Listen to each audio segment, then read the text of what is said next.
जय श्री राम दोस्तों। दोस्तों, क्या आपने कभी ऐसा कब्रिस्तान देखा है जहां लोग दफन तो होते हैं लेकिन उनकी आत्माएं बाहर नहीं जा पाती? ओडिशा के कटक जिले से कुछ दूर घने साल के पेड़ों के बीच छिपा है एक पुराना कब्रिस्तान, बेलपाड़ा का कब्रिस्तान। गांव वाले कहते हैं वो जगह सिर्फ मुर्दों की नहीं है, वो एक कैद खाना है जहां जो भी अंदर जाता है वो या तो वापस नहीं आता या फिर कुछ बदल कर लौटता है। आज की कहानी एक ऐसे पत्रकार की है जो सच की तलाश में उस कब्रिस्तान के अंदर गया था, लेकिन जो सच उसे वहां मिला वो किसी कैमरा में कैद नहीं हो सका, क्योंकि उस रात कब्रिस्तान ने अपना एक कैदी छोड़ दिया था और उसकी जगह किसी और को रख लिया था। दोस्तों, मेरा नाम सत्यजीत है। मैं भुवनेश्वर में एक लोकल न्यूज़ चैनल में काम करता हूँ। छोटी मोटी रिपोर्टिंग करता हूँ। गांव, सड़क, बाढ़, हादसे, वही सब। लेकिन उस रात मुझे जो असाइनमेंट मिला उसने मेरी जिंदगी बदल दी। मेरे सीनियर ने कहा, कटक से 35 किलोमीटर दूर एक गांव है, बेलपारा। वहां एक पुराना कब्रिस्तान है। लोग कहते हैं वो श्रापित है और कोई रात में उसके पास नहीं जाता है। जाकर देखो, कुछ फुटेज लाओ। लेकिन मैं हंस पड़ा और कहा, सर, भूत प्रेत वाली स्टोरी। उन्होंने कहा, गांव वाले सच में डरे हुए हैं। 3 लोग गायब हो चुके हैं। बस वही लाइन मेरी दिमाग में अटक गई। मैं और मेरा कैमरामैन रघु रात के 9 बजे गांव पहुंचे। गांव असामान्य रूप से शांत था। न कुत्तों के भौंकने की आवाज, न किसी घर से आती रोशनी, जैसे पूरा गांव सांस रोककर बैठा हो। एक बूढ़ा आदमी हमें रास्ता दिखाने आया। उसने सिर्फ इतना कहा, साहब, कब्रिस्तान में घुसना मत, बाहर से शूट कर लेना। मैंने पूछा, क्यों? उसने जवाब नहीं दिया, बस आंखें नीचे कर ली। कब्रिस्तान गांव से थोड़ा हटकर था। चारों तरफ ऊंचे साल के पेड़, बीच में टूटी हुई ईंटों की दीवार और जंग लगा लोहे का गेट। गेट आधा खुला था। हवा चलती थी तो वो धीरे धीरे चर चर करता था। रघु ने कैमरा ऑन किया और मैंने माइक पकड़ा और बोलना शुरू किया। हम अभी बेलपारा के उस कब्रिस्तान के बाहर खड़े हैं जिसके बारे में गांव वाले कहते हैं कि तभी अंदर से धप की आवाज आई, जैसे कोई भारी चीज मिट्टी पर गिरी हो। हम दोनों रुक गए। रघु ने कैमरा उस तरफ घुमाया। अंदर सिर्फ अंधेरा था। मैंने कहा, चलो अंदर चलते हैं, लेकिन रघु ने बोला, सत्यजीत, रहने दो। पर जाने क्यों मेरे कदम खुद ब खुद गेट की तरफ बढ़ गए, जैसे कोई मुझे बुला रहा हो। अंदर घुसते ही हवा बदल गई। ठंडी, असामान्य रूप से ठंडी। मिट्टी गीली थी और जगह जगह पुरानी कब्रों के पत्थर तिरछे पड़े थे। कुछ कब्रें टूटी हुई थी, कुछ पर नाम मिट चुके थे। पर एक बात अजीब थी, कब्रों के बीच नए पैरों के निशान थे। कीचड़ में साफ साफ नंगे पैर। रघु ने फुसफुसा कर कहा, यहाँ कोई अभी आया है। मैंने टॉर्च जलाई। वो निशान आगे और आगे जा रहे थे, कब्रिस्तान के बीचों बीच, जहां एक बहुत पुरानी बड़ी कब्र थी, बाकी सबसे अलग।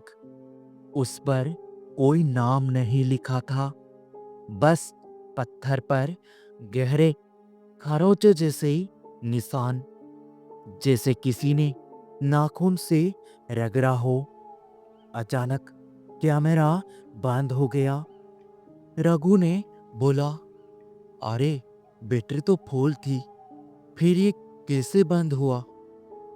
हमने मोबाइल की फ्लैशलाइट ऑन की और तभी उस बड़ी कब्र के पीछे से किसी के सांस लेने की आवाज आई। धीमी, भारी, जैसे कोई थका हुआ इंसान बैठा हो। मैंने हिम्मत करके कहा, कौन है वहां?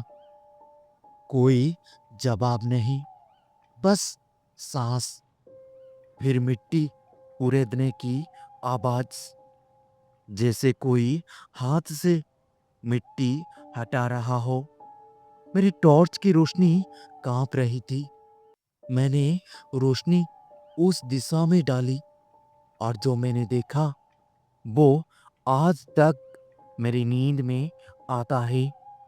एक औरत, लंबे बाल, पूरे कीचड़ से सन्ने, चेहरा दिखाई नहीं दे रहा था।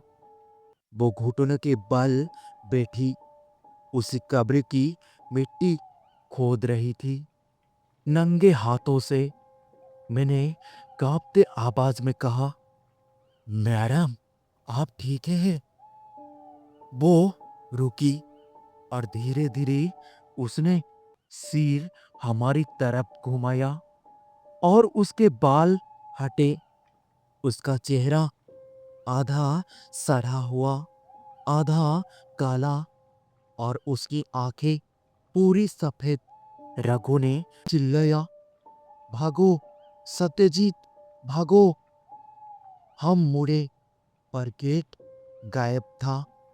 जहां गेट था वहां सिर्फ दीवार थी, बिना दरवाजे की। और हवा तेज हो गई। पेड़ों की टहनियां आपस में टकराने लगी और हर तरफ फुसफुसाहट, जैसे कई लोग एक साथ धीमे धीमे बात कर रहे हो, ओडिया भाषा में। पर शब्द समझ नहीं आ रहा था।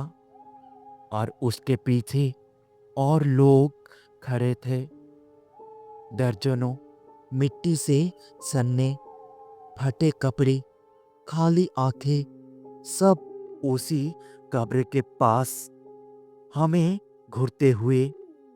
रघु ने मेरा हाथ पकड़ा और बोला, ये जिंदा नहीं है। और तभी उन सब ने एक साथ अपने मुंह खोले और एक अजीब सी कराह निकाली,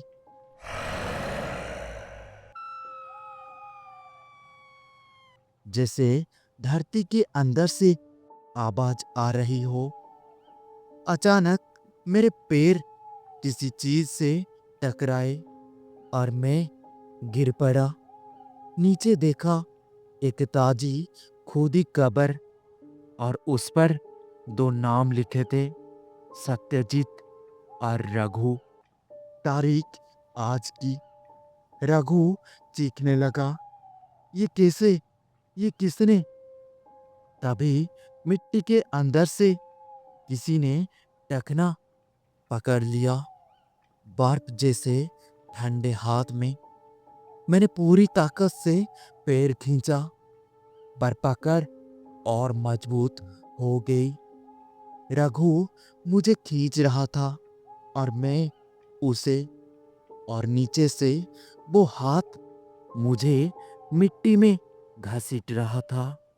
मैंने टॉर्च उस हाथ पर मारी, लेकिन वो हाथ इंसान का नहीं था। हड्डियां बाहर दिख रही थी, त्वचा सड़ी हुई। मैंने आखिरी बार ऊपर देखा और वो औरत मेरे ठीक ऊपर खड़ी थी। उसकी सफेद आंखें मेरे चेहरे पर, और उसके होठ हिले। हम बाहर नहीं जा सकते तो कोई अंदर आएगा। अचानक सब अंधेरा हो गया। जब मेरी आंखें खुली तो मैं गांव के बाहर सड़क पर पड़ा था। सुबह हो चुकी थी। लोग मुझे घेर कर खड़े थे। मैंने उठकर पूछा, रघु कहाँ है? सब चुप। फिर एक आदमी बोला, तुम अकेले आए थे? मैंने कहा, नहीं, वो मेरे साथ था। क्या मेरा मैन? उन्होंने कहा, कल रात कोई तुम्हारे साथ नहीं था। तुम अकेले बाइक से आए थे। मैं पागलों की तरह कब्रिस्तान की तरफ भागा। दिन की रोशनी में वो बिल्कुल सामान्य लग रहा था। पुरानी कब्रें, टूटा गेट, शांति। पर बीच में एक नई कब्र बनी थी, ताजी मिट्टी का, और उस पर लिखा था, रघुनाथ नायक, मृत्यु तिथि कल रात। मेरे हाथ से मोबाइल गिर गया। मैंने कांपते हुए कब्र की मिट्टी छुई। अभी भी गिल्ली थी, जैसे अभी अभी खोदी गई हो। गांव का वही बूढ़ा आदमी मेरे पास आया और धीरे से बोला, साहब, वो कब्रिस्तान नहीं है, वो कैद खाना है। जो अंदर जाते हैं वो बाहर नहीं आते, बस उनकी जगह कोई और आ जाता है। आज इस घटना को 8 महीने हो चुके हैं। मैंने नौकरी छोड़ दी, लेकिन आज भी रात में नींद नहीं आती, क्योंकि हर रात मुझे मिट्टी कुरेदने की आवाज सुनाई देती है। और कभी कभी मेरे कमरे के दरवाजे के बाहर गीले पैरों के निशान दिखते हैं। नंगे पैर, कीचड़ भरे, कब्रिस्तान की मिट्टी जैसे। मुझे अब समझ में आया है, उस रात कोई बाहर निकल आया था और उसकी जगह रघु अंदर रह गया था। दोस्तों, ओडिशा के इस श्रापित कब्रिस्तान की कहानी यहीं खत्म नहीं होती। कहते हैं आज भी बेलपारा गांव में रात के बाद कोई उस रास्ते से नहीं गुजरता, क्योंकि वहां हवा में अभी भी मिट्टी कुरेदने की वही आवाज सुनाई देती है। अगर कभी आप उस तरफ जाएं और आपको जमीन पर नंगे पैरों के गीले निशान दिखे, तो पीछे मुड़कर मत देखिएगा, क्योंकि हो सकता है कोई अंदर से बाहर आने की कोशिश कर रहा हो और उसे बस आपकी जगह चाहिए। अगर आपको ये कहानी सुनकर सिहरन महसूस हुई हो तो वीडियो को लाइक करें, शेयर करें और चैनल को सब्सक्राइब करना ना भूलें। मैं मिलूंगा आपसे अगली एक और सच्ची और डरावनी कहानी के साथ। तब तक रात में अकेले कहीं मत जाइएगा।